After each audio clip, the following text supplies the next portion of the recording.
Y'all know this channel primarily focuses on nursing, but one of the other things that I really want to focus on, that I'm really starting to focus on, is building financial wealth. And with financial wealth comes a lot of sacrifices. But being a nurse, sometimes we can learn how to finesse the game. Let's talk about it. But you can live pretty well by yourself. What's good, ladies and gentlemen? My name is CJ, aka the High Value Nurse, checking in once again back with another video. And I just got back from my walk, and the gym was closed today, so I decided to walk around my complex. There's a lot of hills and stuff like that, and I decided to get it in that way. And while I was on my walk, I really started to think about some things, because our goal is to build financial freedom. We want to build wealth, and we want to be financially independent, being able to move how we want to move. And I know with a lot of LPNs, a lot of them are not making the money that they feel like they should be making. Some LPNs feel like they are being lowballed when it comes to this hourly rate. And, you know, a lot of them are right in a lot of cases. One thing I thought about, though, and it's always been there, and I'm doing it right now, but it never really hit me until I actually did some of the numbers. Local travel nursing, to me, is one of the ultimate finesses for LPN. Now let's take it back to 2020. In 2020, when C-19 first broke out, nurses, LPNs in particular, were getting a lot of money, $2,000, $3,000, $4,000 a week. I mean, that's as far as I saw it go. It's like $4,000 a week, traveling around the country, working at some of these different places. And now we should have known that money wasn't gonna last. I knew that money wasn't gonna last, but I don't think a lot of LPNs knew that the money wasn't gonna last. They kind of thought this thing and these rates were just gonna be here forever. And unfortunately, that was not the case. And with some of these facilities claiming that they don't have the money, which they do, but they claim they don't. A lot of them want to cut bonuses and budgets and all that kind of stuff. And they want you to do more work for less money. Now, what sense does that make?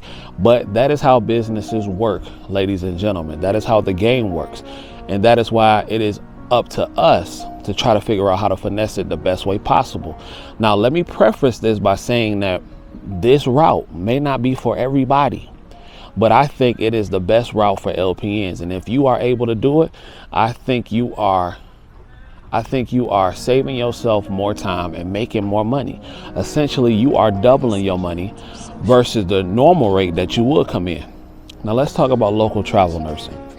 In order to be a local travel nurse, you have to travel 50 miles at least, with most companies, 50 miles at least outside of your radius. Okay, cool, that makes sense. Now, usually the hourly rate is lower than what you would get at a normal standard long-term care facility. Maybe you're working at a hospital, but I've only done long-term care contracts, so I'm only speaking about that. And normally they will be lower, like $20 an hour. But the bulk of your money comes in the stipends that you get with these travel assignments. They're tax-free. Now, somebody will say, well, CJ, it's not how it used to be. We're not getting $3,000, $2,800 like we used to anymore. Fair enough. But when you really do the numbers, ladies and gentlemen, when you really do the numbers and you sit there and you do them, let's just say, for a roundabout example, you're getting $20 an hour. That's taxed. And I'm gonna hold on. Let me put the calculator up here so you can see it. Okay, we got the calculator out. So let's say you're getting $20 an hour, and you work a 36-hour-a-week contract. Now, me, I only do 36-hour-a-week contracts. You do have contracts that will pay you a little bit more if you work 5 days a week, 40 hours a week. I've even seen some contracts that do 48 hours a week. I'm not totally off to doing 48-hour-a-week contracts, but it will have to be in 12-hour increments. So, but let's just say the typical contract is 36 hours a week, and you get $20 for your hourly wage. So that's $720. Now, most of that is a lot of that is not most, but it's gonna be taxed. So for the most part, most people's taxes are what, 20% for the most part. So 720 minus, I'll just say 72 minus 72, that's 576. Typically your stipend would be about, maybe, it can range, but usually from what I've seen, it's usually between like $1,100, between $1,100 and $1,300. But let's just say, let's keep it in the middle and say $1,200. So you're getting $1,776 an hour. No, not an hour, but $1,776 a week. Now, that's after taxes. After taxes, ladies and gentlemen. Now, if you got insurance, I'm not gonna do insurance and stuff like that, but I'm just keeping it at what this rate is. So 1776 times 4, because you're getting paid every week. That's 7,104. 7,104 times 12. That's $85,248 a year. Now, that's only working 3 days a week. Now, I do understand that some people don't like to drive, to make that kind of drive, and some people don't even like to travel like that. But that's why I say local travel nursing is ideal, because the most I'll drive is about 2 hours. And well, this one I'm driving like 2:15. 2 hours and 15 minutes, 3 days a week, 36 hours. I'm literally doubling what I would make. You know what I'm saying? I'm doubling what I would make if I was at a facility.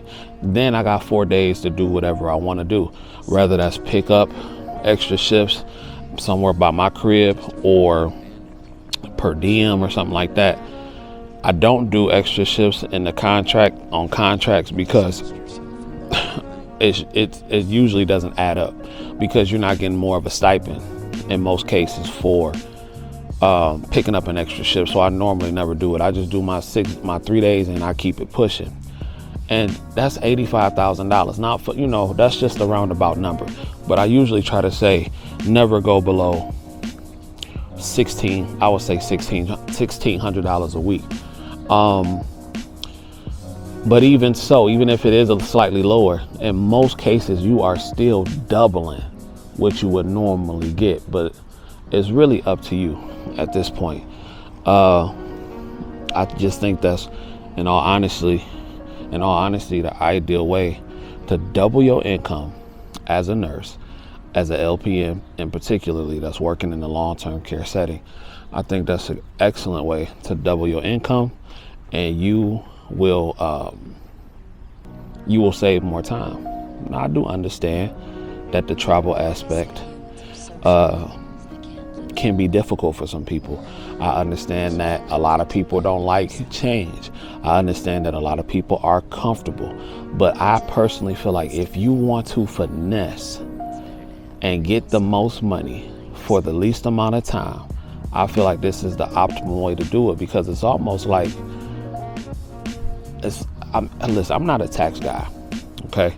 But you're making 85, like off that. Let's just say if you did contracts for like a whole year, you're bringing in $85,000 just based off contracts alone, and working 3 days a week, and on tax forms, it doesn't even look like you grossed $85,000. Now, this is after taxes, ladies and gentlemen.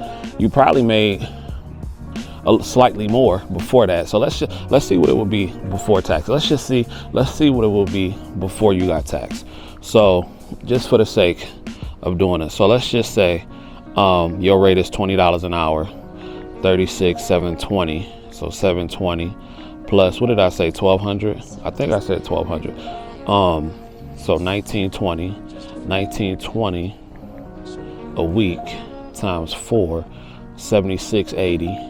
7680 times 12, so that's $92,000. So before taxes, you're grossing over $90,000, and after taxes, you're grossing 85.